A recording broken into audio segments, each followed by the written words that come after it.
All right. Need to get you guys your update video on Solo as usual. I'm running behind on these. Want to talk to you about how we've been doing with Solo lately, what's going on, and kind of where we are with our training and the talk plans. I got all kinds of stuff for you. So we're right here at the beginning of August. This is the second or third, whatever day this is. Um, and We're working with Solo through force fetch and formal obedience. What you're going to see with Solo today is he's going to be a little bit uptight. Um, I have been the bad guy lately. Um, I have been the bad cop. I've been have to be kind of a little bit strict with him. Um, Solo doesn't really like me a whole lot right now. Now, we're doing okay. We're doing fine. Solo and I have really kind of got each other figured out. But when we're in this room working on our drills, on our obedience drills, he's a little uptight right now. Now, when we go outside and go run around, yeah, he's running around like a wild man and having a big time. But in here, he's going to be just a little bit uneasy due to the fact that we've been hammering away on these drills. Hey, bud. Hey, here. Um, what I wanted to say about Solo is he is what I would call a very strong dog. Sometimes we might use the word alpha, we might use the word bold, confident, a lot of words like that, meaning that he is a dog who has a very strong temperament. He is very, he makes up his mind, and that's the way he wants to do something, and it's difficult to get him to change his mind.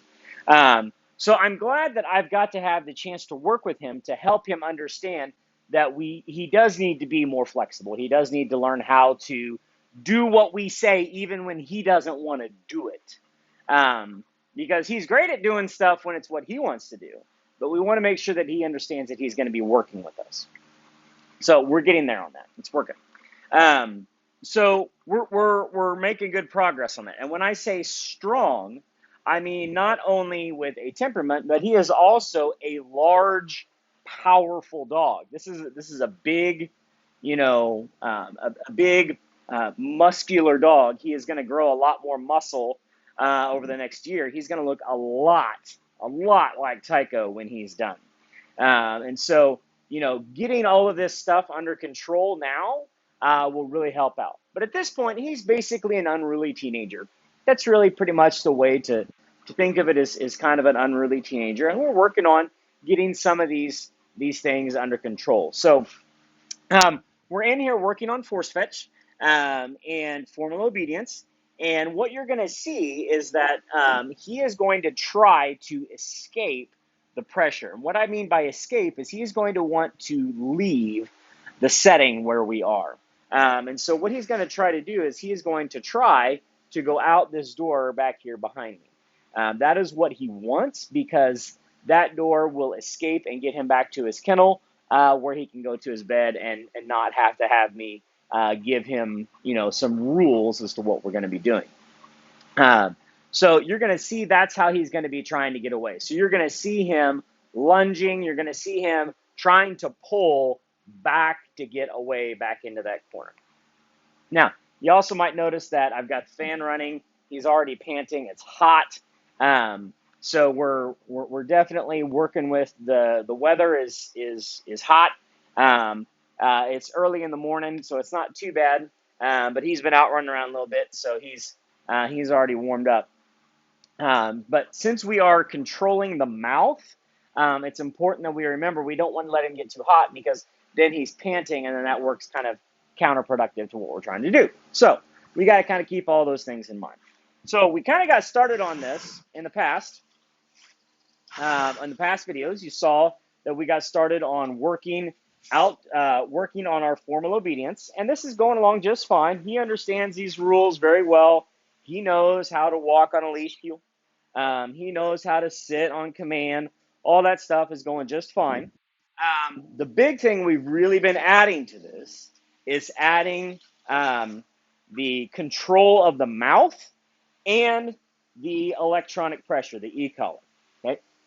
So what we're going to do today is I'm going to show you the drills we've been working on. And what we're working on here is I'm going to come right up here to his mouth, and I want him to fetch and hold the stick. Now, this is like super boring stuff. But what we want is we want him to grab the stick and hold it until told otherwise.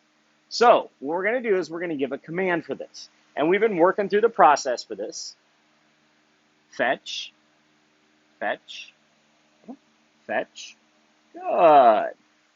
And what I want is I want him to initiate the grab. I want him to open his mouth and grab it. I don't want to have to stick my hand in there. I don't want to pry his mouth open. We have gone through those steps. But at this point, he understands that when I say that F word, he needs to go ahead and open his mouth, grab the stick, and he's going to need to hold on to it until told otherwise. Good boy. We got this step down pretty well. All right, so we understand, hold the stick, don't drop it. Good boy. Give. And then we understand a command to release, to let go of the object in your mouth. So we've added two new commands, fetch and give. All right, so now we put all of this together. So when I said the F word there, I actually used the electronic pressure to give him a stimulus to say, hey, you need to do this. All right, so once we've got him doing that, now we want to be able to have him fetch and walk with it, of course. So what we're going to do is we're going to make that same little loop around. And I'm going to get like just a couple of steps from the end. I'm going to give him the stick. Fetch. Good boy. And we're going to come to our spot. Heel. Sit. Good boy. Now, that little step takes a long time. That is probably the hardest piece in all of this, is getting the dog to grab, go to their location, and sit down and hold it. There's a strong tendency for dogs to drop it once they start moving. There's a strong tendency for dogs to drop it once they sit down. And we've worked through all of those pieces. So while this isn't exactly very flashy, this is the real building blocks. This is the real meat and potatoes of getting our dogs to have a nice, proper retrieve where it's under control and where to come with the object. Give. Good boy.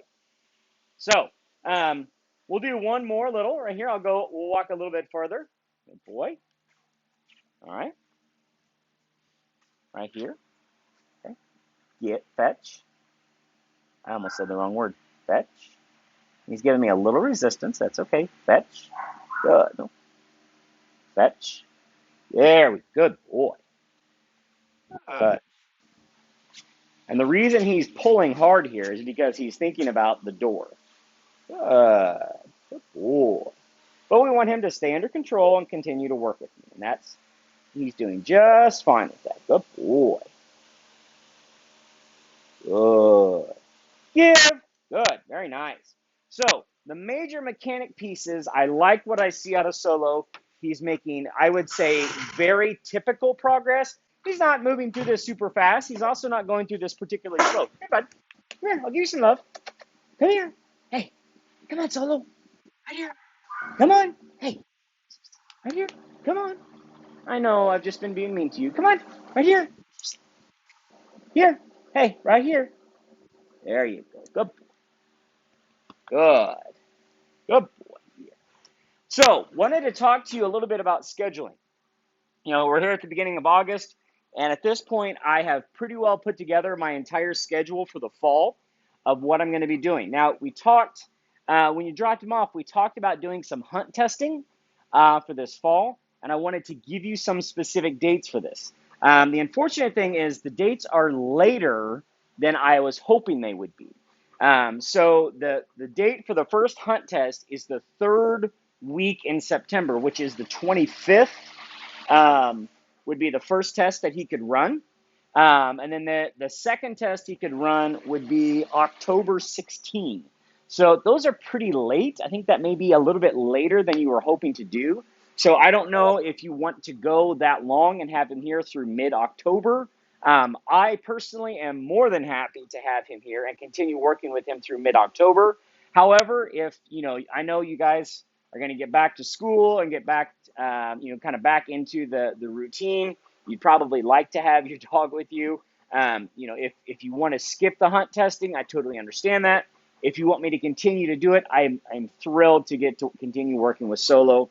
I feel like we've kind of got over a lot of the big hurdles, and we're really getting some good momentum going with him now. So those are just some things to kind of keep in mind with what we're working on. All in all, I feel like the pieces are coming together.